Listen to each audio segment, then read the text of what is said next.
Hey everyone, Anark here.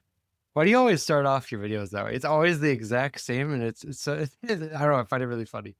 You just have it's like you give like a pause before you say it. Yeah. Anark here.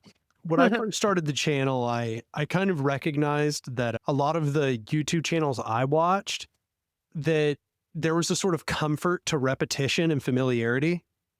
And so I knew that I kind of also wanted to develop a I don't know, a tagline or just something to create that familiarity. And apparently it's worked because people always I get so many hey everyone's. I've heard so many variations of the hey everyone at this point. It's good. It's a little self-sustaining meme, it appears. There's definitely a YouTube thing. You can't be a YouTuber unless you say hey guys or something like that at the start of every video. But yeah, we were just talking about a bunch of things because this is a complex topic, and you're a guy who gives a lot of thought to these topics, which I appreciate. You're not an anarchist who's defined solely in terms of what you oppose. Those are the anarchists who I found, very annoying in the past, which are the types who are just defined by, like opposition to whatever, like opposition to tankies or whatever.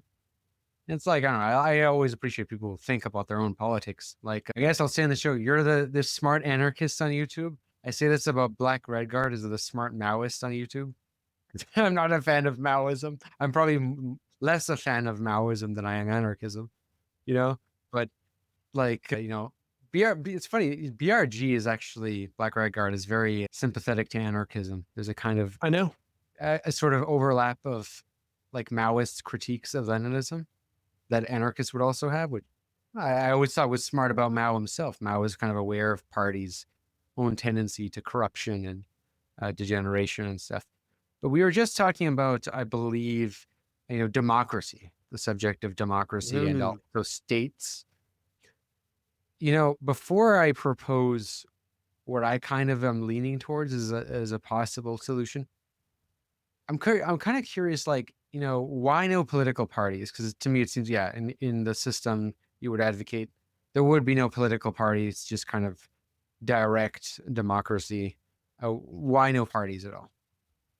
I am against all of these different structural tendencies that reduce complexity. A big part of this is having studied history, but also okay, so I'll say it kind of has like three different reasons, like what brought me to this concern about the constraint of complexity. Number one, read a lot of history, saw the damage that does when you bottleneck complexity. Number two, read a book called Seeing Like a State by James C. Scott, very important book, where he lays out that the constraining of complexity is not just like something we don't like, that it's not, it's not just like it's morally non-preferable, but it's also damaging. This constraining of complexity, the bottlenecking of of depth of information, it leads to when you impose those things, that knowledge back onto the world, you destroy complex systems. Essentially, constrained or non-detailed knowledge is damaging because it makes our decisions not complex and therefore not able to cope with complexity in the real world. And the third is that I have a physics background, and I know that it is incredibly important to maintain, I guess, what you might call signal integrity, because the more lossiness you have in a signal, the less quality the signal has, and the less you're actually going to be able to discern out of it, and therefore be able to analyze that signal. So if what you do is develop a variety of bottlenecks where you essentially have loss in your signal iteratively, you create a signal that is not very usable, not very representative of the original signal itself, and therefore, as James C. Scott points out, also destructive to complex systems when it becomes imposed back onto reality.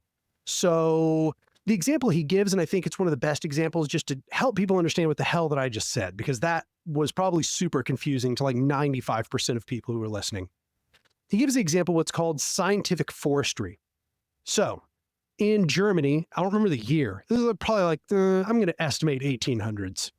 They had a bunch of old growth forests. And I probably don't need to belabor to people that old growth forests are very complex. They have all kinds of creatures in them, all kinds of plants. And what happened was they thought they understood nature well enough that they could do better than nature, right? So what they did is they clear cut these old growth forests.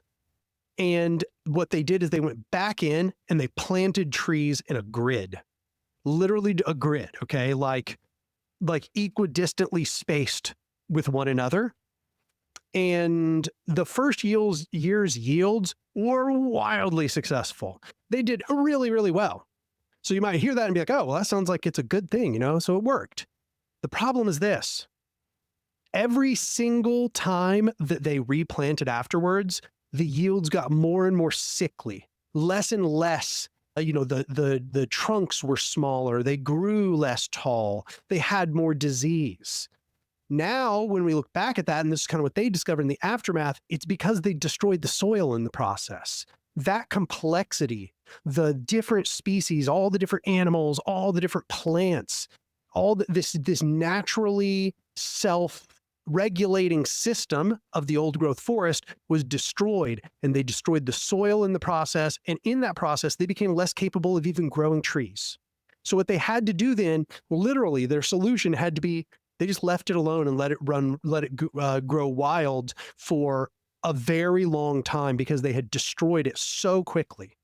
And this is essentially what happens when you get very simplified signals, when you try to reduce everything into a schematic. Complex systems are destroyed by this reduction of complexity. You cannot impose these simplified schematics onto complex systems. And so for me, why do I oppose representation? Why do I oppose all these systems of hierarchy? They're all bottlenecks. And the more iterative, the steeper the bottleneck on the hierarchy, the more reduction takes place in that organic signal, which is the best representation we have of that original complex system. So when I look at society, when I look at all of society, and I look at the flow of power, and I look at the needs of people by comparison to the power structures, I see that same destruction is taking place in the complex system that is society. So the more those bottlenecks take place, the less those representatives have any capability of representing the complex needs of a society of millions or billions of people. Yeah, and you could look at the absolute extreme opposite of that is totalitarianism. They kind of attempt to control everything in civil society, which does exist. I know some Marxist-Leninists want to say that it doesn't, and when they say that, it immediately signals to me like, oh, so you are totalitarian. Absolutely. Yes. Because, like, I mean, the way they think about things, sometimes they say like, well, we should, like, control this, but not this and that. And it's like, they don't have a limit as to like where you can control. But this is where I kind of sit in between, I guess, your position and sort of Marxist position is, I think there's this inevitable practicalities which require us to reduce complexity to an extent. And, your reasoning, that was a very good answer, a very interesting answer, because I'm guessing you've read a lot of Deleuze, right? I know enough about Deleuze to know where you're about to go, and I'm ready for it. Well, I wasn't going to go right into Deleuze, but I could just, it sounds like something a Deleuzean would say, because, a lot of what Deleuze, even though he's not a, anarchist, apparently, a lot of what he says has a lot in common with anarchism, which is where I think a lot of Deleuzeans tend to be anarchists. But this is where I think about Deleuze, right? I wouldn't object to like any of what you really said about reducing complexity. But I think a lot of these ideas that favor complexity, they're very popular with intellectuals. You know why? Because intellectuals like complex. And I think there's a lot of people who don't have the time, energy, the otium, not even just that. I think people who don't have the otium who like this sort of stuff, they have a kind of masochism. People like us have a masochism where we like dealing with the negative, tearing with the negative all the time, the contradiction. But I think a lot of us, try to avoid complexity. And a part of that is like due to the simple way to conserve your own mental energy. Like ideology, I think one of the best definitions of ideology is, Slavoj Žižek, he talks about it as the attempt to obfuscate contradiction, right? But he thinks that, some degree of ideology is kind of inevitable because without any ideology, we're left with the abyss. We're left with the abyss of contradiction. That's all there is. No certainty whatsoever. Ideology kind of papers over that. And, that it does reduce complexity. Absolutely. I mean, in a certain real way, it stupefies us. But in a way, it also kind of can empower us. Like I look at myth. I'm always very fascinated by myth in history. Like it's easy to look at myth as a kind of stupefying superstition. But myth is a lot of what gave humans power. Adorno deals with this dialectic and dialectic of the Enlightenment. Like myth was the original Enlightenment in the sense that it served the purpose of us trying to like have mastery over nature. And sometimes that's what allows us to proliferate and survive as a species and build civilization. Sometimes it's what leads us to do stupid things like think we can, control agriculture in all kind of, failed ways. It doesn't always work, right? Like, that example you mentioned, when you mentioned that example, I thought of Lyshenkoism, the Soviet Union, like Yes. as a kind of extreme trying to control agriculture and it failing miserably, or Mao, trying to also do The that Great Leap. thing. Yeah, great leap, right? And yeah, like I think there's a kind of balance there because some degree of reducing complexity, it's necessary not just on a mental level with ideology, but also at the level of like getting things done in society. It's going to be really hard to compete with other societies that are able to reduce complexity and act fast. We do kind of need some filtering mechanism of doing that. And that's where I see representation. Yeah, I would agree with you. It does reduce complexity. It does do that. And part of why I see parties, I see also the problem with parties because parties are naturally hierarchical. So like, you have, who does parties attract? Parties attract people with ambition for power. I think power is a natural, there's some people who will want to dominate always in society. Some people who won't, some people who will. I think the key though is to make sure that those who dominate can never control things forever, or like they don't have a entitlement to power or an absoluteness to power, and they can't be supreme in a hierarchy at the expense of others. I'm not totally as anti-hierarchy as you are, but I am also in the sense I'm anti-absolute power, of any sense. So I guess you could say radical liberal, I guess. But where I'm getting at here though is like I think parties reduce complexity, but there's a necessary role because how do you articulate in a vision, a kind of set an agenda? How are we even able to have these debates?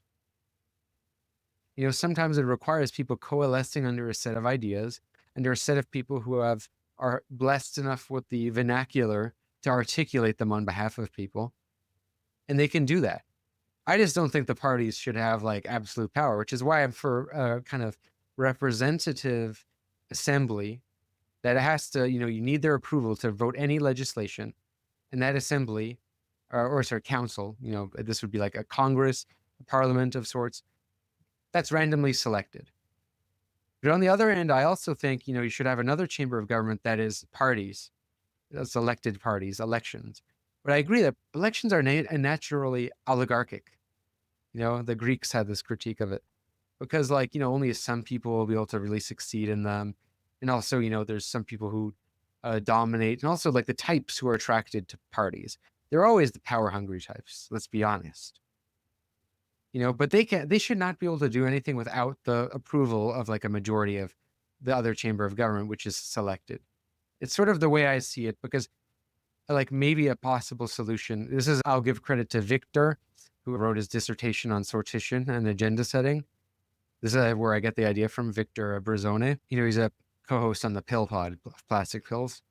But because I do see a role of parties, because you need like something to reduce that complexity. That's precisely why I see it as the necessity, because, without a few like groups of individuals, I really believe groups make history. I don't believe in the great individuals make history. I also don't believe in the quote unquote mass make history. I think there's a kind of truth in the Pareto principle, and that like few groups kind of end up influencing a lot of things, and that trickles down to like majority. And to have visions be articulated, you need very influential groups of people to kind of make things happen. But I also don't think, like, and that's regarded with the Leninist vanguard. There's a kind of truth in it insofar as that's what parties do in general. But I also don't think the vanguard should have any like dictatorship over power. I think anyone who's critical of power should see the problems with that. So you see, like, this is kind of where I end on. Like, I do believe parties, to simplify complexity, to articulate visions, and they need to compete for those visions, but none should have a monopoly on power. And also, they can't do anything without the ultra-democratic chamber of government's approval, which is, the randomly selected Congress or Parliament. See, the thing for me is I actually agree with your base claim, which is that there needs to be some reduction in complexity. But I would actually make a stronger claim, which you might be surprised to hear me say, and that is, it is impossible to avoid reduction of complexity. In fact, there is a natural reduction of complexity at every node that translates anything. Every translation or deciphering of information reduces the complexity of the information, except in super rare circumstances, like, I don't know, lossless audio encoding or something, right? Like very rarely. And even then, I guess you might say there's some complexity reduction in the switches on the board or whatever, but it's almost a force as fundamental as entropy, okay? But, and I would even further add that there is a necessary reduction in complexity in order to come to a conclusion, in order to make a decision. This is actually what Stafford Beer says. I don't know if you're familiar with Stafford Beer. Yeah, I could tell you're invoking systems theory when you're mentioning nodes. Absolutely. Yeah. And in fact, I'm writing part 4 of A Modern Anarchism, or rather, I've written part 4 of A Modern Anarchism. Now I'm doing the visuals for it. I've already done the voiceover and all that. And it uses viable systems theory in order to lay out how a horizontal system functions. It uses the 5 systems, viable systems theory, it uses the concept of variety and variety attenuation and all that.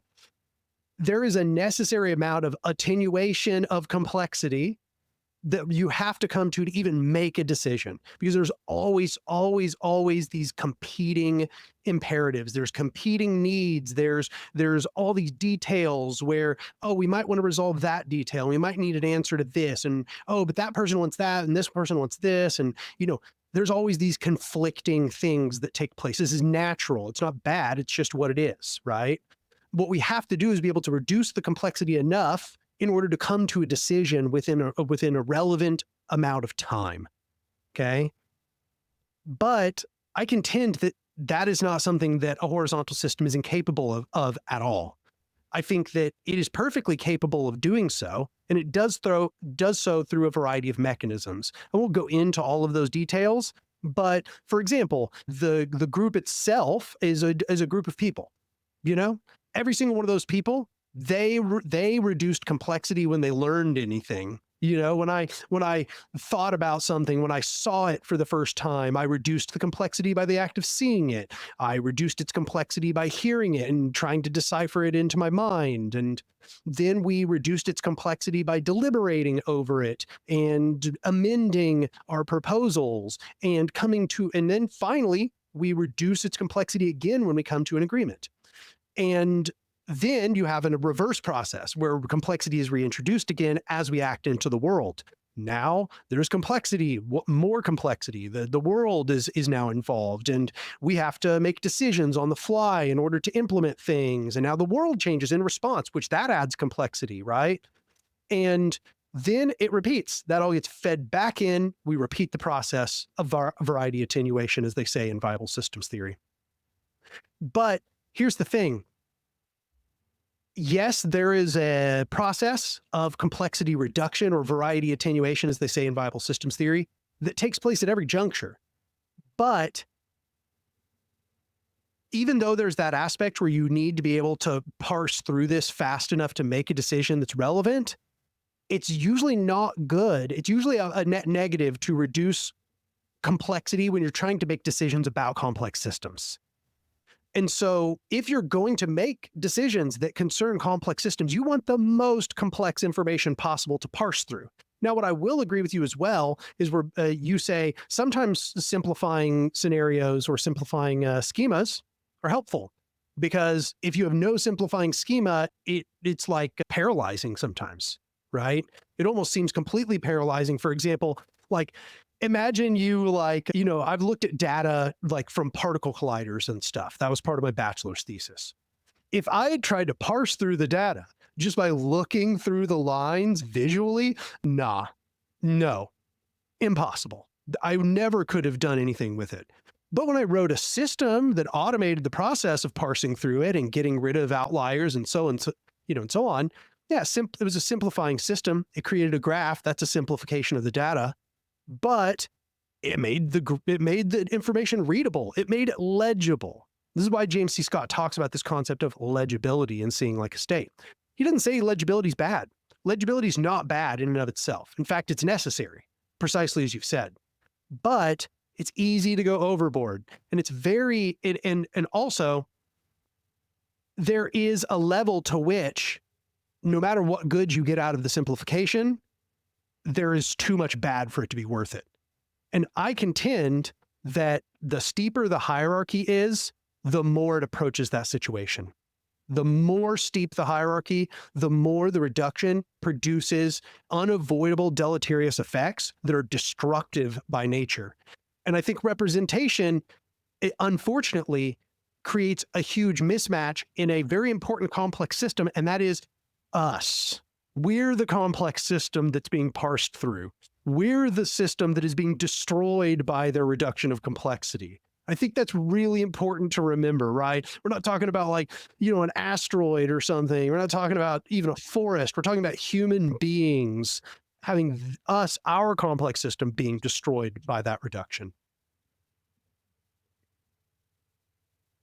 Yeah, well, I definitely agree with you that the steeper the hierarchy, the more that can go wrong. That's for sure. I mean, naturally, there's all kind of problems with that, right? I mean, the less information they have, the more out of touch they become, the more, in general, this is the thing about dictatorships, right? Is when it goes well, it can go great in theory, in the sense that if you have the guy make the right, or girl, never really been a female dictatorship as far as I'm aware of, aside from monarchies. But, it can go well, but it's do you really want to take that risk? I mean, most of the time it doesn't. That's the thing about people who are Marxist-Leninists, I notice, is they always imagine this hypothetical working as if they were in power. They always imagine, it's kind of tacitly assume that they're going to be part of this vanguard, and it's what makes you think that, first off? And second of all, what makes you think you'd even manage the country well? I mean, maybe you will, maybe you won't, but then we're stuck with you. That kind of sucks. Having decision making be so centralized, right? And I look, Madison Federalist Papers is a fascinating figure, because I have a love-hate relationship with Madison, right? I, on one hand, have a great admiration for him, for his historical context, in the context of absolute monarchy, in the case of also state building. Also, he's, the pioneer of what is managed democracy, the attempt to kind of reduce democracy to this thing that is, controlled by the bourgeois class, pretty much. But, he recognizes a lot of those things you're mentioning. You have societies broken up into all these different interests. It's a very complex system, especially in the American context, right? It's so huge, and you're going to have inevitable factions involved. And he thinks what's the solution? Hamilton comes in and he's Hamilton's the Leninist of his day. Hamilton is well, you need to have a kind of monarch figure, who's elected, but still a monarch figure. And once he's elected, he's there for life, that he imposes order on the rest. And then Madison's thinking no, that could be risk tyranny, right? He sees the Napoleon problem a mile away. He's let's have ambition counteract ambition, instead. Where the power of one side is balanced by the authority of another. I like this idea. The issue is that, Madison's aim is very clearly class warfare. He's saying you shouldn't have the masses all be able to vote And even let's say you have suffrage, you don't want Congress to be able to actually, impose legislation that the president and the Senate can't veto. That's why like the Senate and president and the court, they're all there to like block the most democratic part of government. Because he's like, what if people vote to, do stuff that's at odds with private property? So like, I see like that's the main issue with him. But like there's something we can learn about reducing complexity in that, in the sense that I still think like there's clearly a need to reduce complexity in such a way that, you do need to have a kind of to narrow it, to kind of filter out the population. And yes, that is reducing complexity. And yes, perhaps there are risks of that. It's just that like I think it's about balancing the ability to, do that to the extent where you can actually like preserve a system against another competing system, because there will be competing systems. There'll be systems like, let's say, imagine that it just seems so unlikely, but imagine America became a socialist confederation of states, United Socialist States of America, right? And it was competing with China, a highly centralized autocracy that could act way faster. There's, depending on how much this decision-making process is filtered, China could have a very big advantage in filtering, in being able to like act fast to subvert the enemy. In many ways, actually, this is a really dark thing of our past we don't acknowledge, but it's kind of the pioneer of like the secret services, is the Soviet Union. Like the CIA's rationale, or the American government's rationale for creating the CIA, is that, the Cheka, who ends up being developed into the KGB, they were able to outwit the Americans, and they were able to ultimately be very pivotal in the Red Army winning the Russian Civil War. I mean, like in many ways, that's the thing where I will concede to the MLs. The Bolsheviks kind of were able to succeed partially because they were able to like so heavily concentrate decision making. Now, the issue with that is they didn't have any way of like filtering out a circulation of the elites and holding those elites accountable. Because then when you got some really shitty ones, Stalin, right? I mean, already Lenin abused power himself, right? But like, Stalin did, was pretty much started persecuting his own kind and doing all sort of awful things we don't need to go over. And, even the ones who were like less bad, like Khrushchev was less authoritarian, still did all kind of terrible things like send tanks to destroy uprising in Czechoslovakia, well, that was Brezhnev, in Hungary, right? So like, I guess what I'm kind of saying is that like, I see the anarchist solution to complexity is kind of a bit too much in the extreme of that might make it kind of decapitated to act in a way that could combat a highly centralized system. Because I don't think we should like have a centralized system to fight the centralized system, like centralized to the same extent. But, there's some degree where it will have to kind of act fast because it's going to compete with all kind of autocracies. And, and then there's this question of preservation, right? I honestly also think like, maybe there will even be necessary to have like some kind of like federal police at least to kind of keep the security, of the project. The key is like, how do you prevent that from becoming tyranny, right? My belief, I'll address a few things. One is, I don't believe you can create a sustained system of internal accountability for hierarchical power structures. I think that hierarchical power structures tend towards the dismantling of all accountability mechanisms. I think if you build them in, they will build them out. Give them enough time.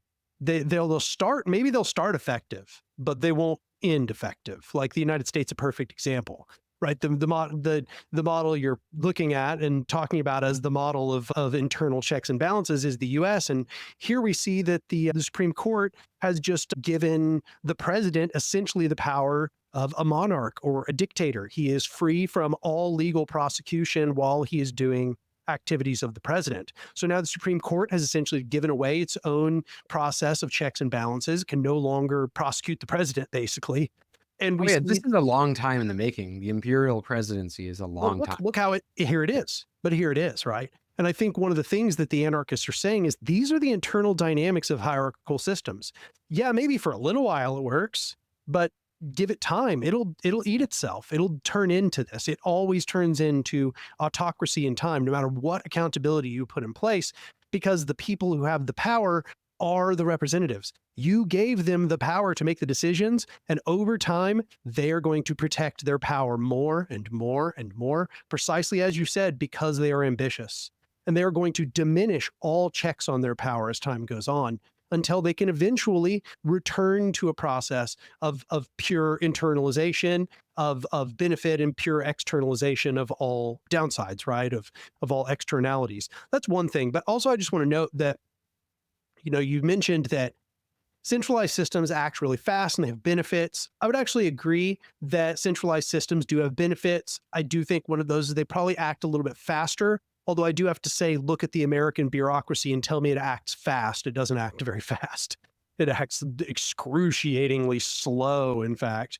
Well, it acts slow on all the things that we actually, Yes. eat, and it acts fast on all the like super things that like no one supports, like the Yes. foreign policy, the wars, and all that. Yes. But one thing I want to mention here. That's because those are the things that are least accountable. I mean, like CIA is completely unaccountable. True.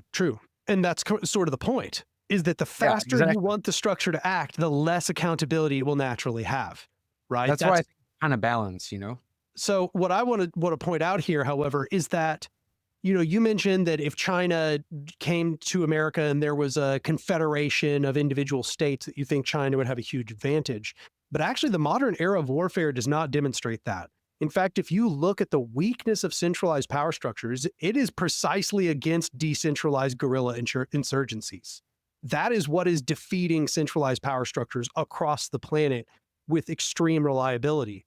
Like America tried its fucking damnedest to win the war on terror, quote unquote, aka, a widespread regional invasion of the Middle East. And it didn't. Yeah, but those are centralized structures. Like the Taliban is a centralized structure. It's this decentralized geography. Yeah, but it's decentralized by cell. It's decentralized by cell. That's important, because that decentralization by cell is what makes it super hard for a centralized structure to make legible. Yeah, no, I agree with that. Like, well, I mean, there's like it's the same thing with the economy too. I think the economy is when they're too centralized are generally more prone to disaster, because they have a kind of trickle effect.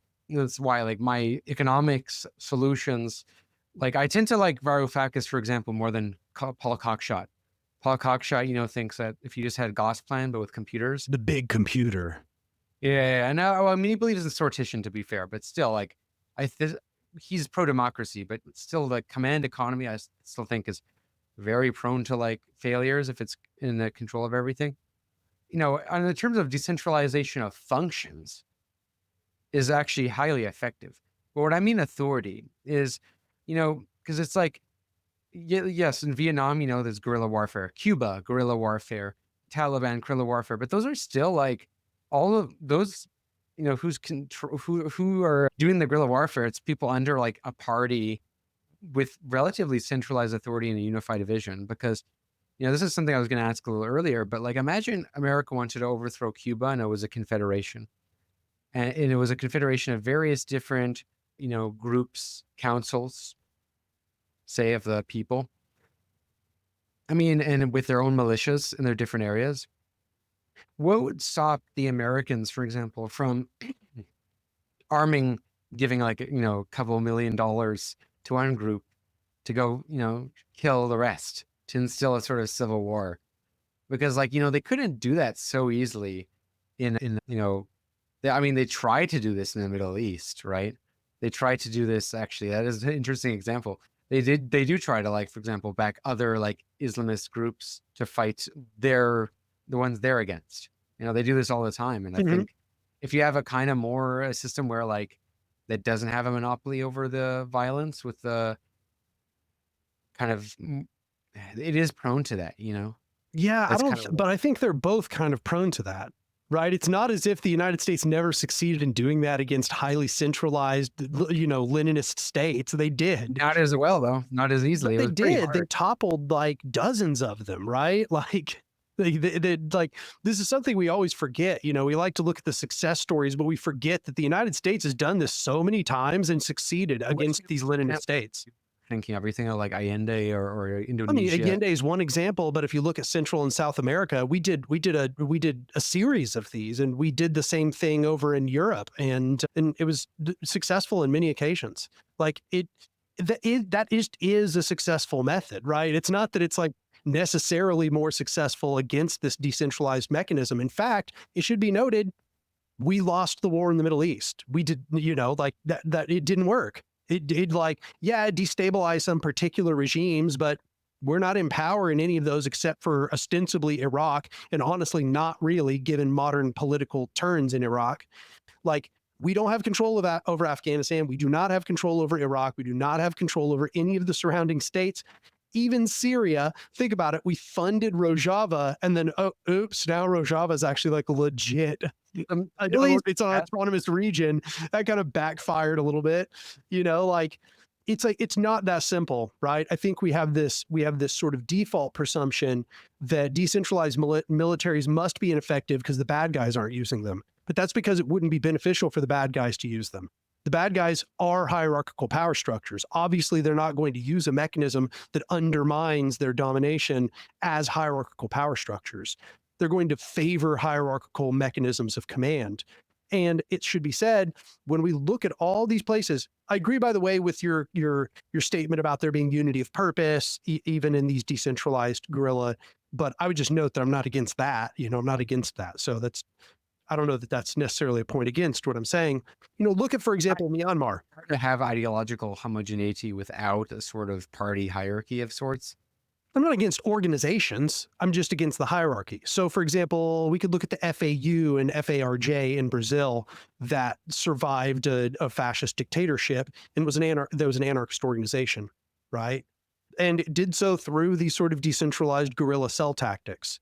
But look at Myanmar or Burma, precisely the same thing's happening here, right? Yeah, they have a party structure, precisely as you say. Yes, they've got the hierarchy, but they're using decentralized guerrilla tactics. They are not using this centralized command structure. That's not actually effective. It appears as if what is actually effective when you are fighting an asymmetric war from the bottom is not to try to create a copy of a hierarchical power structure and go to war with the enemy with a hierarchical power structure. You're just going to play them at their own game and lose.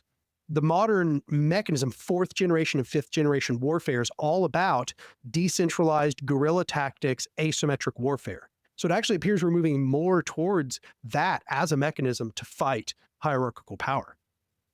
Like, if you look up what fourth gen warfare is, right? I think that's heavily geographic, and I think we're talking about a difference between decentralization of function and versus decentralization of authority, because like America is highly decentralized, on geographically speaking. I mean, it's kind of it was a bad example for me to bring up against China, because I don't think any country on this earth would be able to invade America just because of how decentralized it is and how much gun culture there is, which it would be very hard to conquer the United States geographically, and the fact that people are armed and all of that.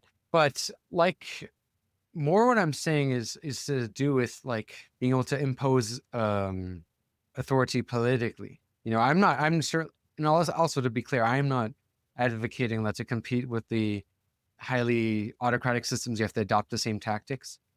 That's the logic of the Cold War, right? That's precisely kind of how America became as authoritarian as it is. I mean, they justified it because saying the enemy did it, we're going to do it even bigger. It's pretty much what they did. But I'm more trying to say that like there's a kind of balance there, and it's not very clear to me that going full anarchist would be the solution. I will give credit though. The big strength of anarchist movements when it comes to resistance is that they're much harder to defeat because you can't decapitate them because of the lack of centralized command. That's something that I think is definitely true and worth, giving credit to anarchist groups, because the likes of the Black Panthers, right? They were able to decapitate them by decapitating their leadership.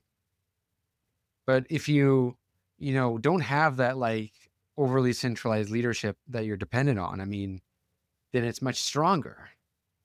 And I see that, in some ways the strength of, I mean, I don't know if you would want to claim Anonymous as like an anarchist org, but like Anonymous's kind of strength for a while was precisely that its lack of like leadership. No one knew who the hell was, leading it. Or Antifa is, I mean, they're bad example because you're pro-organization, but like Antifa is also like doesn't have organization, and you can't really defeat Antifa. You can't really defeat Anonymous because it's so all over the It's an place that idea. it's an idea, but you can't really crack down on it. And I guess, I mean, even if there was an organized system, if it's not dependent on like a centralized hierarchy, you can't really destroy it as easily.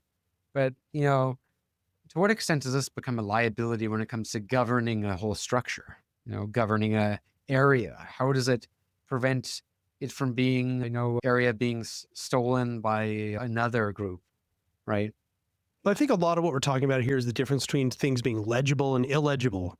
So like the underground portion, what makes these a lot of the time very successful is that the underground is illegible, right? It's very illegible. It's like hard to even tell who's in the groups. If there is a group, is there a group here or are there 5 groups here? Do they act in the same way or do they have different imperatives? It's really confusing for power structures when groups are illegible, when their enemies are illegible. Whereas above ground groups benefit from being legible because you want people to understand the decisions that are being made. You want people to be able to come together and have meaningful deliberation for those amendments they offer to actually really address real problems. And to address real problems, you have to understand what the problems are in detail, and everybody needs to be part of a deliberative process where they understand things in detail. But that's extremely legible. That's very, very able to be understood by an enemy power structure, right? So then you get into problems with secrecy and availability of information. And I think this is mostly resolved in this above ground, below ground approach that's been stated, right? So, above ground, you strive for legibility. You don't present radical. This is funny because you said something about this at the very beginning of the discussion, and I never really got around to it. But you said one of the options for proliferating a radical ideology is to not use the name of the radical ideology and to not present yourself as radical. I think that's precisely what anarchists are doing in the modern era.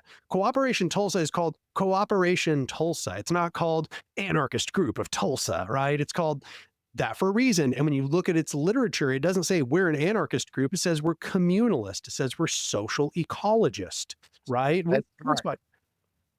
I hope you guys aren't also telling normies that you want to abolish custody.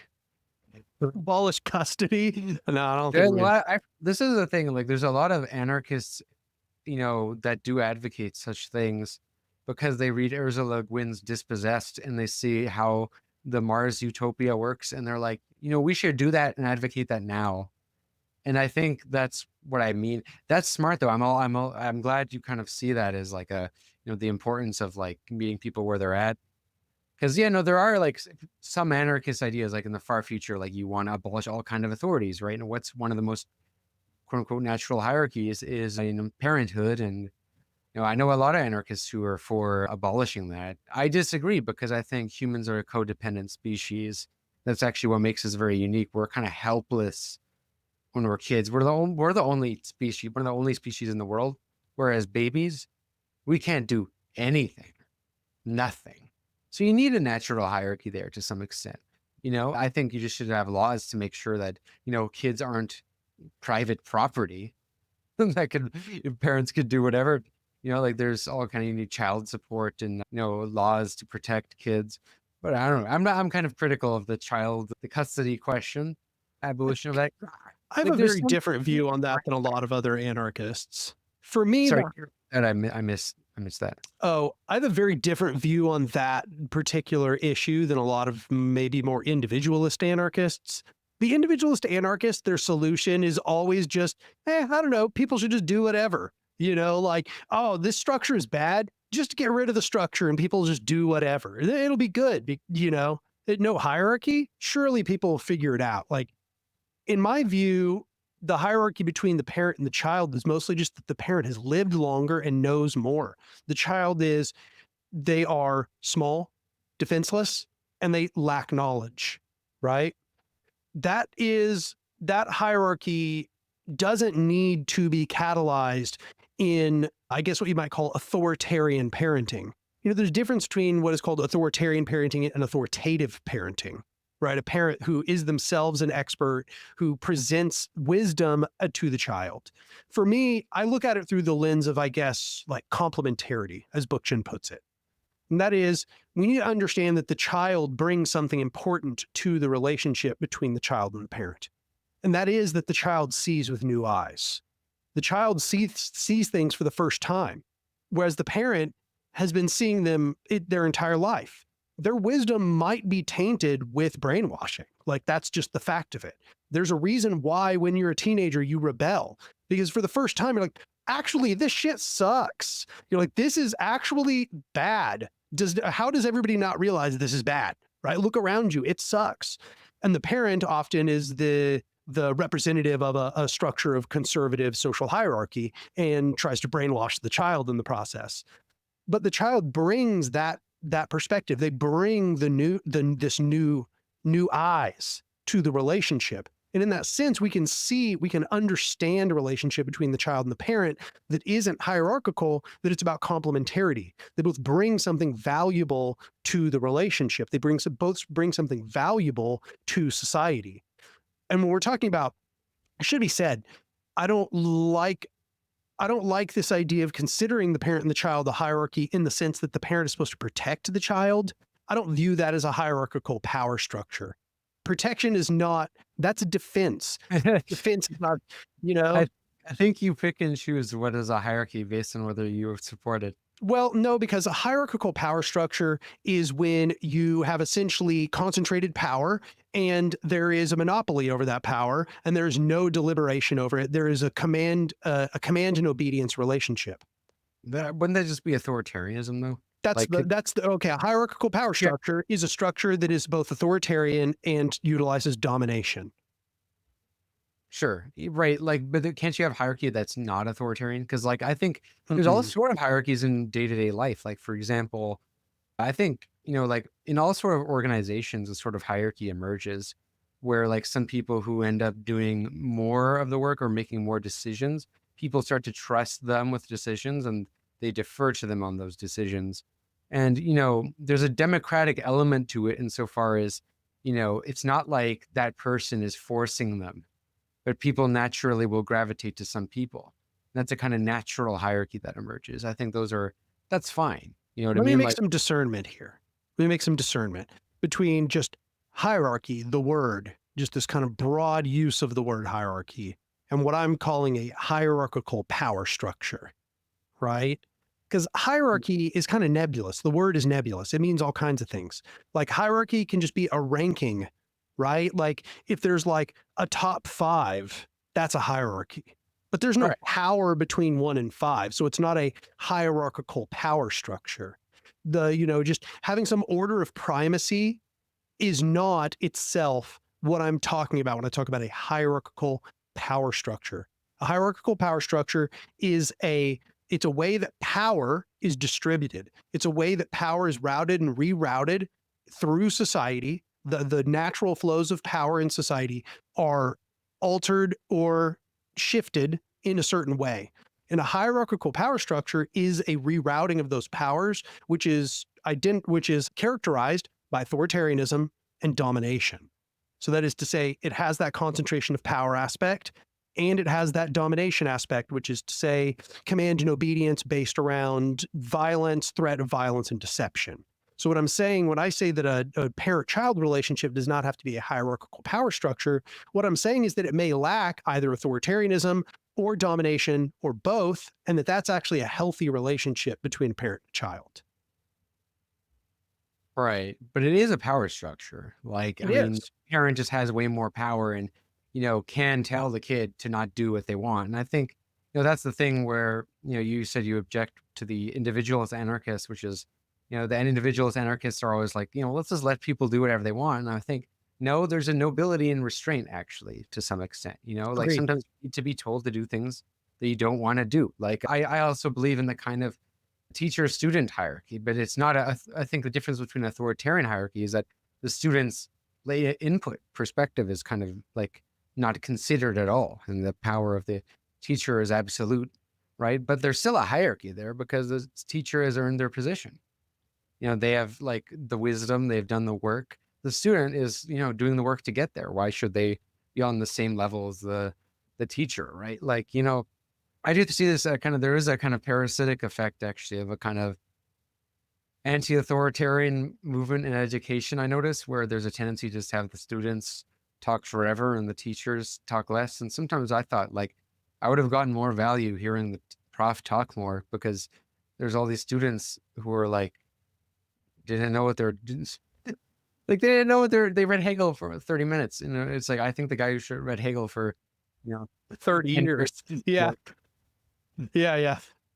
You know what I mean? Like there's a kind of meritocracy, but there's also, so there's some kind of hierarchies that I think one, there, I guess maybe this is a semantic thing, because maybe I think you tend to not use you tend to use hierarchy and authoritarianism almost kind of synonymously. I tend to, I think like hierarchy just means you have more power, Yeah. right? See, this is one of the key distinctions I often make in my work, is that difference in power is not naturally a hierarchy.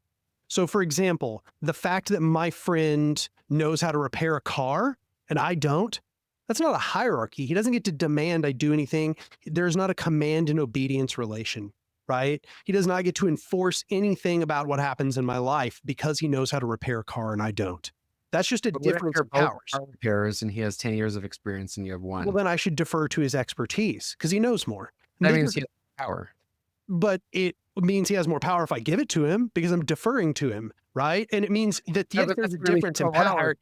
I think all the natural hierarchies, like the best hierarchies, are voluntary. Like like what I mean. That's kind of what I'm saying. Is like when I mean, we I get what you're getting at here, but see, we're back to this is like the I don't know what you might call it, the perennial issue of this discourse. So we get all the way back to Bakunin here. Okay, so we've got Bakunin and Engels all the way back in this on authority era. Okay, a lot of people don't know that a year before Engels published On Authority, Bakunin published a piece on authority as well, the meaning of this word authority and how it was viewed. Because just as we're using the word hierarchy here, they were doing the same discourse around this word authority or authoritarianism. Okay. But what it always comes back to is the anarchist is trying to lay out a particular relation of how power works, about command and obedience, about domination, about concentration of power. And they choose a word and then they go, cool, I'm going to define it as such. But then there's always this sort of devolution of the discussion back into the word being used in a way that it's not intended to be used in the discussion.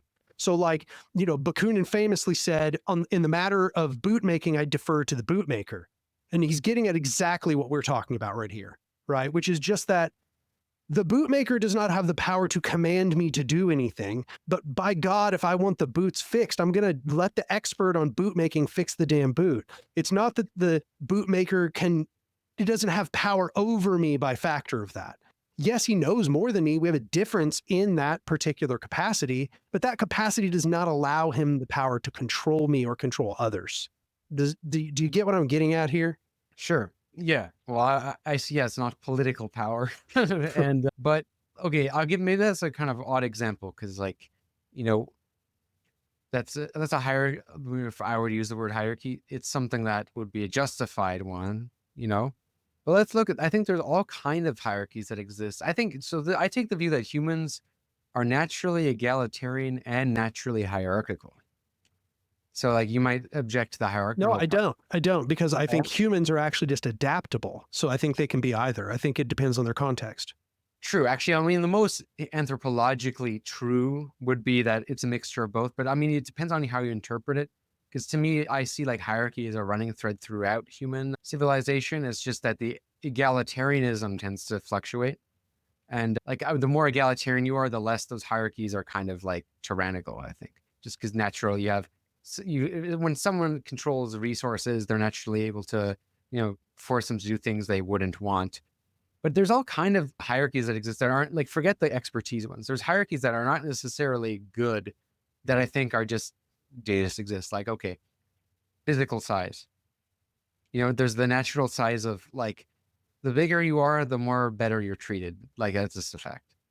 You know, looks, being more attractive is a very like insanely massive, like kind of unspoken hierarchy that we all kind of know is real, and that gives power. All those things are power, like it's crazy. Sometimes if I really wear the right boots in the day, like, I'll be like over 6'2", and the amount in which like people just kind of like defer to you, it's like, although this kind of pause and wait for you to listen, it's crazy. Like there's all kind of unspoken power that exists. And, charisma is a crazy authority. Plato talked about this in his strange critique of Greek democracy, when he said that the rhetoricians have a power in which they can sway the mass. They become the new sort of hierarchy. The people who are the orators, they become the new master class.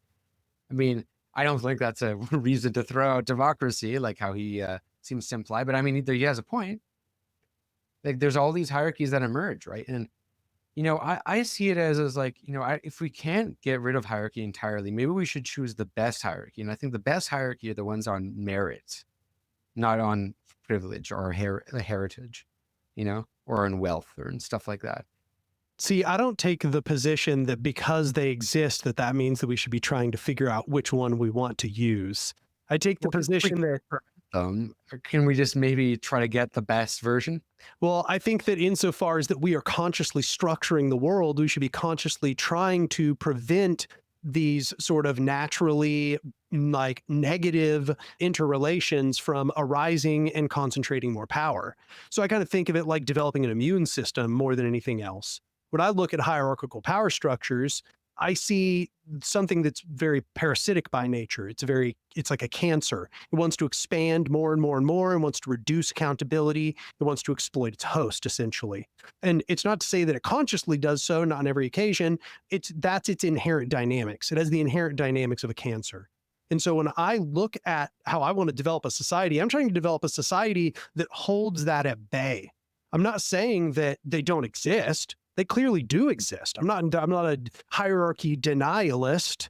I am against hierarchies being codified into power, because the codifying hierarchies into power creates cancerous structures. It creates structures that are self-destructive, structures that are parasitic of the masses of people that they command, and so on. So I take the position that I'm trying to create a structure that limits the development of hierarchical power within society, or at least tries to correct against the natural negative repercussions of those hierarchies as they do rise. Because I also don't take for granted that we can ever build a society where they don't. I think they always will. There will always be these differences in capability that turn into hierarchical power structures or seek to develop into hierarchical power structures. I'm just saying that we can develop societies such that differences in capability are turned into are designed with relations of complementarity, as Bookchin might say. So, for example, the fact that I'm big, agreed. I'm like 6'3". My whole life, I've benefited from it. Like, I could tell you a million ways I've benefited from it. In a society where everything is developed properly, where there is a harmonious relation between strengths, the fact that I'm big would mean I'm getting stuff off the top shelf for people. It would mean that since I'm strong, I lift things because, and so on and so on and so on. Oh, I'm charismatic. I present the points for the group because I can argue the points really well. And a person who is shorter, they can get into smaller places. They can, and so on and so on. We find the strengths of each of these things and they play off of one another. We find those places where the differences we try not to develop them into hierarchies as much as possible, but instead to develop them into complementary relations. And we try to do that with all of people's different capabilities. I don't disagree with you that there are differences in power. There are. I'm just saying that just the simple difference in power does not develop a hierarchical power structure, not by nature. It may naturally, in many occasions, turn into such a thing, but that's bad, and we should be trying to diminish it. That's my perspective.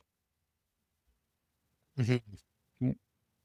One term I guess I would agree is a good descriptor is domination. You can have, to me, I still think like if you have more power, that is a hierarchy, but I guess what you're getting at is like, what the point of anarchism is to prevent power differences from turning into domination. right? And that's something I can totally get behind. I mean, that's really the project of the Enlightenment, is to reduce forms of domination, like as many as possible.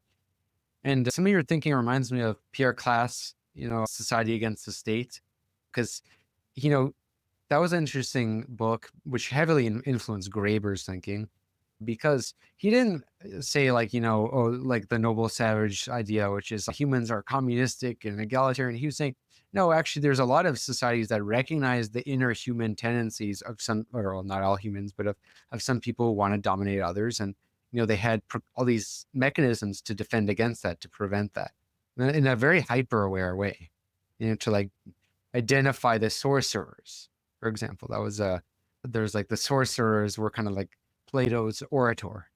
You were taught to suspect the orators. Yeah, but I want to see what you think about Ibn Khaldun's thinking on this. Ibn Khaldun is a thinker who I've spent a lot of time studying. He's the 14th century Islamic in the Golden Age scholar. He's kind of considered the first social scientist, the first sociologist by some people. Like a lot of the ideas Weber, Adam Smith, and Machiavelli he comes to much before. He has this very interesting theory of hierarchy of civilizations, which is, so he doesn't think that it's not like humans are naturally all hierarchical, like naturally all like have a tendency to build states. He doesn't think that all humans are naturally domineering or all naturally, egalitarian or not egalitarian. He doesn't have this kind of preconception that humans are one way, like how Hobbes does, for example. Hobbes thinks that human nature is just like, without a state, people are anarchic, just dominating each other all the time. He doesn't take that. But he does take the position that the groups who end up building civilizations, founding civilizations, by necessity become hierarchical. Because he thinks that in order to sustain and build a civilization entails dominating other groups. That's in the situation, some groups end up dominating each other. You dominate or you get dominated. That's his kind of viewpoint. And that to build a sustaining civilization on a big scale that endures, it by nature ends up dominating other groups in that area and establishes what he calls royal authority. Now, I would just say the word authority, a state, because in his time, he could only conceive of authority as being sort of like, some sort of monarch that was either elected or not elected, right? Very common in the Middle East to have elected monarchs at the time.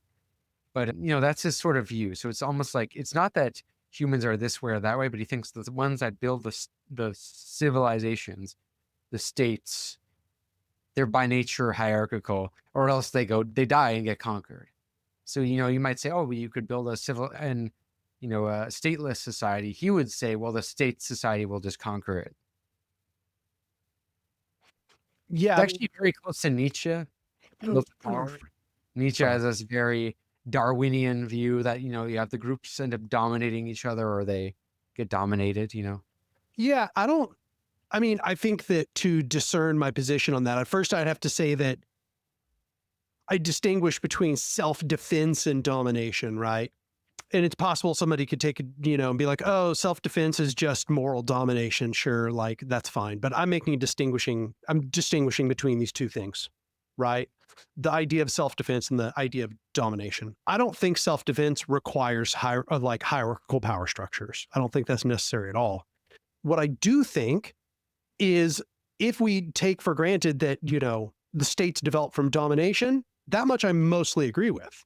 Although I think it's way more complex than that. I take kind of an evolutionary perspective, a la like Kropotkin on this, which is to say it developed from precursor, what's the word I'm looking for? Starts with the B, not benevolent, but doesn't matter. Mostly harmless things in older societies. I think that's benign. Thank you very much. I don't know how I forgot it. There it is. Yeah. Benign features in old societies, things that were kind of hierarchical in their nature. And they like an embryo developed into what later became the state. That's my personal perspective. Some of those being, for example, settling disputes. I think that's probably one of the earliest ways that some of these embryonic features arose. But I do think that much of what we identify as state structures arose from this tendency towards domination. And I think that structures that cannot defend themselves from domination are obviously going to be dominated by ones that do, right? But I would emphasize that, like, let's take a look at, say, North American indigenous culture. So in North American indigenous culture, we had both hierarchical and horizontal societies existing in the same, excuse me, same continent. And what we find is that it's not necessarily the case that the hierarchical ones were better at war. Remember, we just talked about a few minutes ago that the Iroquois Confederation is a confederation of horizontal tribes that were all very warlike. And you might imagine, in fact, that to be a successful horizontal society, you kind of have to have a warrior culture. In fact, that seems to be what is successful. Like, look at Ukraine, for example. The free territories of Ukraine, so many of them were like what were the horse riding people of Ukraine that came before that? I'm trying to remember what they're called. Do you remember? No, I don't. I'm not an expert in that area, but I mean, testament to your point of the Greeks, ancient Athens, highly democratic society, also very warlike. You kind of have to be they're able able to to defend survive for so yourself. long. You got to Yeah. defend yourself, right? So he's right to say if you do not develop the capacity to do violence, you will be dominated. That absolutely is a fact of history. But I do not at all take for granted that horizontal societies are incapable of being warlike or capable of doing violence to defend themselves.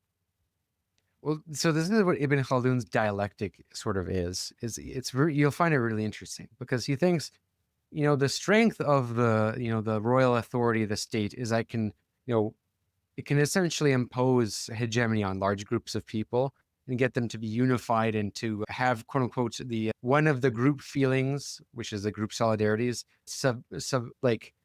submit the wills of the other group feelings and to avoid the squabbling of the different wills at play. But he thinks that the weakness of what happens with states is that as people depend on a standing army, which, state army, basically, he's using words to describe what is a state army. As people depend on that to defend themselves and they lose their warlike culture, they become more weak and more vulnerable to invaders. And he uses all sort of examples. Like he uses the caliphate getting invaded by the Mongols, the Romans getting invaded by the barbarians, and that because at the beginning of civilizations, usually much of the population can fight. You have a standing, or you have a kind of people have a means of survival. And he thinks that, yeah, when you depend too much on the state, you end up getting a kind of enfeebled mass. In this regard, this is actually where we probably be most in agreement. And that I kind of think why I'm very pro-gun rights, and usually anarchists are very pro-gun rights too, is because I think if you don't have people learn how to defend themselves, you have no choice but to have a very powerful military to defend you, or else your civilization is fucked. Yeah, no, I think that absolutely is the case. And, I've actually identified that as being one of the most important parts for any horizontal polity to continue. It absolutely cannot be pacifist. It absolutely cannot avoid violence. It must indeed recognize that it has to retain the capacity to do violence. Not that it should be eager. I mean, we would hope not, right? But it absolutely must have a strong warrior culture. We see that, for example, in Rojava. Rojava, the women's units and the YPG, they are some of the best soldiers in the region. Like, they are very good at what they do. And that's part of the reason they've survived. It's part of the reason why they've been able to have any sort of horizontal structure for as long as they have.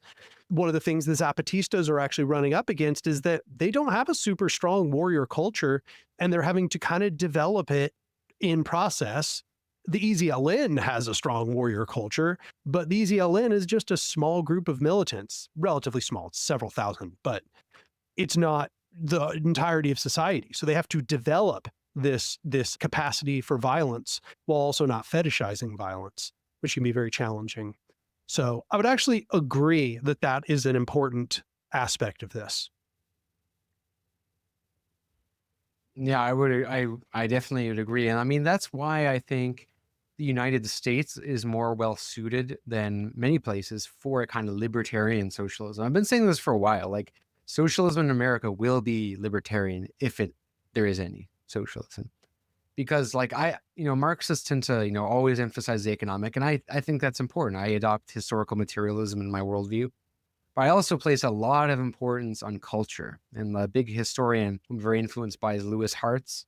Lewis Hartz has a kind of the fragment hypothesis of societies, which is that the way societies are founded, culturally, in terms of their founding religions and their practices and their circumstances of their founding, create cultures that heavily determine the sort of politics that predominates in these areas. And like America, I mean, it's founded in kind of like, I mean, let's not romanticize. I mean, it is like settlers taking indigenous land. Like that's what it is. But, it's settlers with a Protestant culture. Protestants, are very much more anti-authority than Catholics are. It comes protest. That's the word. It's literally in the word. So like, Americans are just the idea of like a big government socialism. This is never going to sell well with Americans. Never. Like, I always try to tell this. I found the MAGA communist stuff so laughable because they think that they can just sell communism to Americans by putting the American flag. And it's like the communism they're selling is basically like, what China is. Like they say, like, China's model. Well, let's do that. And it's like, not only is that not like socialist, but it's also kind of laughable that you can sell this to Americans. I mean, I think if America is one of them, if there's any silver lining, there's many terrible, ugly things about American culture, but if there's any silver lining to it, it's like a kind of anti-authoritarian socialism. I mean, it's probably the most predisposed to it.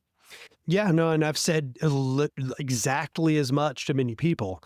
It's funny because if I talk to normal people in the United States about politics and I talk to them about anarchism, and I just don't call it anarchism. I don't say the word socialism. I don't use the word libertarian because it confuses them. They think it means American libertarian. I don't use the word communism, but I just talk about what I think how I think things should be structured. The average person is kind of down with it, honestly. Like most of what I've described in this whole discussion we've had, if I kind of describe it out for them, most of them are like, yeah, no, that would be ideal. What I have to fight against is just their doomerism, this sort of hopeless feeling that the state is indefeatable, right? It's not that they want the wrong things. Don't get me wrong. Sometimes they absolutely want the wrong things. It's terrible. But many of them, in fact, most of them don't. Sorry, you see this kitten? This kitten absolutely wants attention right now. I should also note that I do have to go here in just a minute. Sure. Yeah, I just had two last little questions. These are very important, I think, banal questions that have huge implications for one's socialist vision. I asked this to Varoufakis when I had him on yesterday. And the other question, so these are two questions. They're kind of interrelated, but what is anarchism for? I usually ask this as, what is communism or what is socialism for?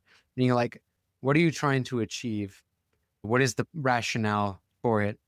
And the extension with that question is, why is democracy good?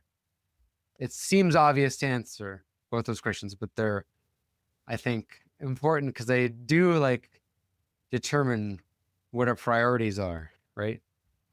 So I would say anarchism is for liberation, right? It's for the liberation of the masses. And I would even include that it is for the liberation of the ecology. It is for the destruction of domination hierarchies. It is for the establishment of a society where the constituent parts of society determine the structuring of society, where those who are affected decide. I think that is really at its core. At its core is sort of aligning social structuring with the desires of the people who are affected by that social structuring. As far as what is democracy for, it's almost literally an identical answer, honestly, because what democracy is trying to do is it's trying to pull the people to find out what their actual viewpoints are, and then it takes that polling and it puts it straight into implementation, right? That's a big part of what's going on in democracy.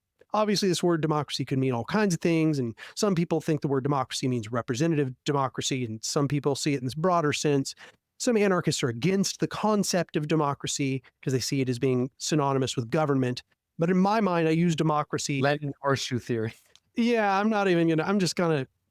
Lenin says that, except for him, he's like, yeah, that's why let's not talk about democracy because it's just a state. Same thing. Yeah, I try. I try to transcend this dialogue and just say that I understand what people are mostly getting at with democracy, and it is a society that is ruled by the people, right? Not necessarily rulership over anyone. It is the people deciding. It can or it must. Sometimes it will have votes. Sometimes it will use representatives. But when I look at what democracy is supposed to be, it's supposed to be a way to create a society that is in line with the desires and the needs of the masses of people. So I just see anarchism as being, as Graeber put it, democracy taken seriously. So this is the other follow-up question that's the more important part of the same question, which is, I was expecting you to say either liberation or freedom. Freedom is the common answer I tend to hear. I expect you from Marxists as well. Why is liberation and the destruction of hierarchy good? You know, it's not an obvious question. I remember when Vosh was asked this, he said, because hierarchy is cringe. You know, I'm reminded of that Marx quote. Let me see if I can dig it up here real quick. I guess while you're looking that up, the reason I've thought about this a lot is because I've been thinking a lot about what the foundations of values are, because I reject the fact-value distinction. I think we should strive towards values that have an objective basis. And a thing I've touched on is like, ultimately, like, what's the point of all this, right? Is like, you know, the evolution of the human species. Like, what is best for the human species? And what does best mean? It's like, I think what evolves the human species as a collective, you know, not what evolves the few at the expense of the rest, or, you know, it's like, how do we evolve as a species? I think like it's a very Darwinian answer, you know, and I've kind of sort of been hit, sort of, that's the answer I've been coming to, is a sort of left Darwinian answer. And it's part of why I really like Kropotkin. It's probably my favorite anarchist, Mutual Aid, because he has that kind of like a left Darwinian view, you know? Mm-hmm. And I saw that actually running through a lot of Marxists.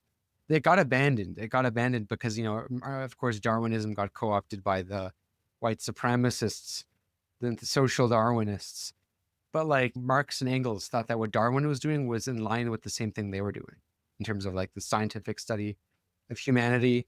Kautsky also would invoke Darwin and evolution and socialism. And it's kind of like I think it's an interesting grounding. It's like, I see it as like, we're trying to evolve as a species, right? You know, we're trying to like, well, first of all, we should at this point try to survive as a species because, you know, planetary collapse threatens that, right? But also like we want to evolve our like human capabilities. Like I think the point of freedom is what? Isn't it to like evolve our capacities? Like, you know, we become smarter, we develop better ways of distributing resources. You know, I think an evolved human society wouldn't have people on the street or people laying bricks for their entire existence being reduced to machines. Like that's the way I think of it, like human evolution, right? It is a Darwinian thought because I think liberation in itself, is that good? You know, like liberation in a capitalist context means liberation to just consume all day. Yeah, absolutely. I'm having a hard time finding this quote, so I guess I'll just articulate it myself. But freedom is a natural desire of human beings, and that is to say, when you have a higher intellect, you can conceive of that which is not. Okay, you can conceive of something that is other than what is, which means that you can strive. You can desire other things, which is to say, you want to be unconstrained. You want to be free of boundaries, free of limitations. You want to be able to make other things. You don't want to be condemned to what is. But also, no freedom, lack of freedom means lack of dignity. It means to be commanded. It means to be enslaved. It means to be at the whim, the beck and call of other people, of other things that have that freedom that you desire. So it is inherently part of a conscious being, a being that can conceive that which is not, to want to be free. It is part and parcel of that being's dignity. And I think this is why you see that this word freedom often comes along with the word dignity. It comes along with the word dignity, even, for example, in the Zapatistas, who talk a lot about this concept of dignity. And honestly, that's why every single theory involves this concept of the expansion of freedom. And you even see it, for example, in Marx. Marx has a famous quote along these lines, which is basically that no person, no man fights against freedom. He only fights against the freedom of others when they come to restrict him, essentially. And that's just a fundamental feature of what it is to be human. It is to not want to be constrained. It is not want to be imprisoned. It is to have a full range of capabilities, to be able to do all of the things which one feels if they're capable, and to expand all of one's capacities and desires and abilities to their full extent so that they can live a full life. Very interesting. I agreed with part of your answer. The dignity, for sure. I mean, that's like that's the common argument people would make against slavery. One of the oldest arguments is it destroys person's dignity. Totally agree with that. But actually, the unrestrained, be able to pursue desires unrestrained, I think, is where I break from a lot of radical left thinking. And I tend to take a more conservative position. Because I think freedom, a world without limits, which I don't think is possible, by the way. I think, you need restraint to some extent, because I think freedom is only good insofar as it evolves humanity. Completely unrestrained freedom could do the opposite, and depending on the context. Like, it's not exactly a problem we have to worry about, in the sense of worrying about, oh, will anarchism make us too free? I'm not talking about that.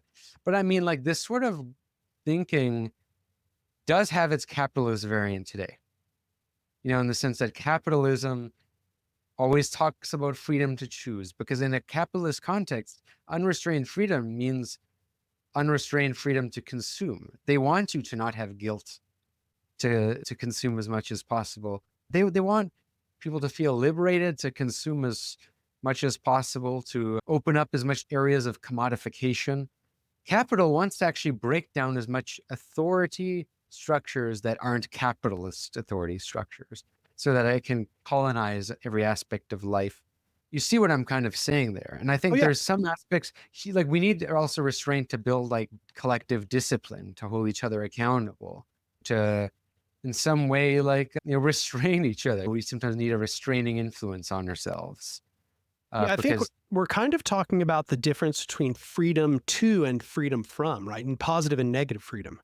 Because if one conceives that freedom from is freedom from limitations, even though I think that what I said is true, humanity desires to be free from limitations, I actually think that that's not the most important kind of freedom. Freedom to, which is to say the full extension of ability to do things, is actually a much more robust conception of freedom. And it is only achieved through creating a society of coordination, complementarity, and at times restraint. Because in fact, some limitations are necessary to make us all able to do more things, right? It is the fact that we can't go around murdering one another that we are all free to have a society that trusts each other. Yeah, we have all sort of repression we impose on each other. And Freud talks about this. We have taboos for a reason. We have incest taboos. We have ages of consent.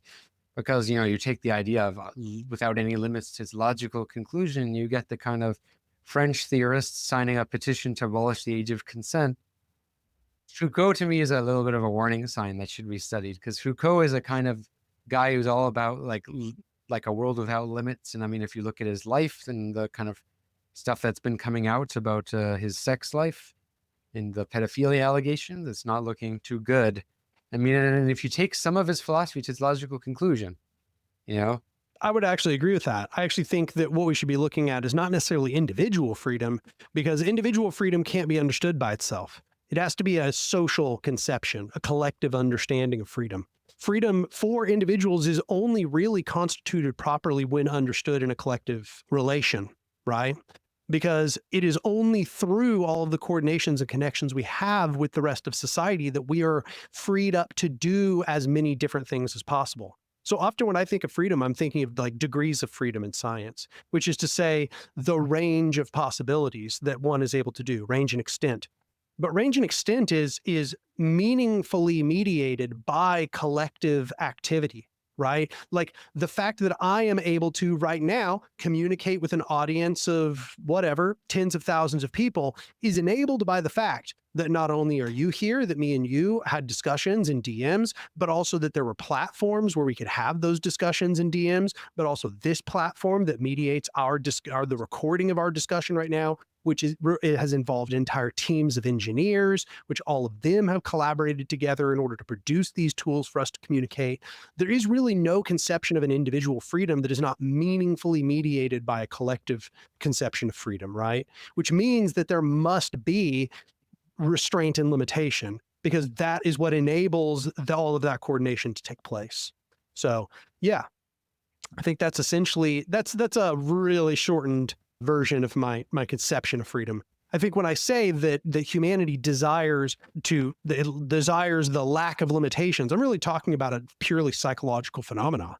It just desires to be able to do all of the things that it imagines, right? Like, even though I can't fly, I would like to, it'd be cool if I could fly. Maybe the word you mean is potentialities. Potentialities. There we go. See, now we're getting into Bookchin here. That's what Bookchin likes to say. So I like this idea a lot of the emancipation of potentialities as opposed to desires, because I think desires, when we focus on liberating human desire, it's like almost like, we're just kind of making us more animalistic. That makes perfect sense. That's like the aspect that always gravitated me about like Enlightenment thinking. And if there's one thing this conversation has helped me elucidate, is that my beef with anarchists is much more individualist anarchists. I think the type of anarchism you tend to espouse, even if I have definitely some doubts about its like practical viability, I mean, it is an Enlightenment vision, I think. Still, like, it's based on enlightened ideals, as opposed to, individualist anarchism. To me, even when it tries to say it's based on enlightened ideals, I find it ends up either gravitating to kind of localism, pre-modern conceptions of communism, or it ends up actually kind of weird, espousing a kind of ideology that has a weird homology with capitalism, in the sense that it kind of advocates things that end up being very convenient for a capitalist order, right? Like, I noticed this a little bit with all kind of different issues we won't have probably time to get into, but like, yeah, I guess that's the point, is like what ultimately is the goal? Is it just freedom for freedom's sake to pursue a desire, or is it to liberate the potentiality of mankind or humankind, right? So I think that's a interesting thing that this very much helped elucidate the collective individual anarchist dichotomy. Because I look at individual anarchists, they tend to have a drive towards they want to really liberate themselves from responsibility and from limits on their desire. It's kind of like, I wanted to be able to do whatever I want. That's where I think, there's this kind of trope of the anarchity, the kid who like wants to get rid of the bedtime restriction. Whereas I think, like, if you look at like real anarchist societies that have thrived, and hyper-democratic societies, they tend to be very collectivistic, austere, if anything, very disciplined, even a little warlike, dare I say, even in a little conservative, in the sense of conserving their culture and tradition, not conservative and like necessarily patriarchal or something. Well, they're a lot about responsibility. Yeah, all about responsibility. Yeah. Absolutely. Yeah, no, I agree completely. Yeah, I think that your framing of freedom as being about potentiality, it has a lot in common with the way Murray Bookchin thinks about it. He talks about the correlation of potentiality and actuality. Says it's about bringing potentialities making them into actualities. It is the capability of making potentials into actual real things, right?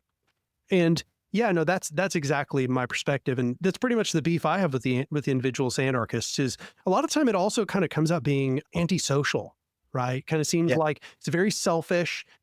Often doesn't conceive of how their actions are going to affect others. Doesn't conceive of how the actions of many others have led to their capability to do things that they are able to do, and it's predicated in freedom from, right, that negative freedom. And this has been mostly my critique of them in the past. Yes. Yeah, well, this has been a very productive discussion, and I know you have to go, so I don't want to eat up any more Tom, this has been a very lovely discussion. I enjoyed it quite a lot. And No, I'll I enjoyed probably, it a lot too. I didn't really know what to expect because I knew we were going to disagree, but I enjoyed our disagreements.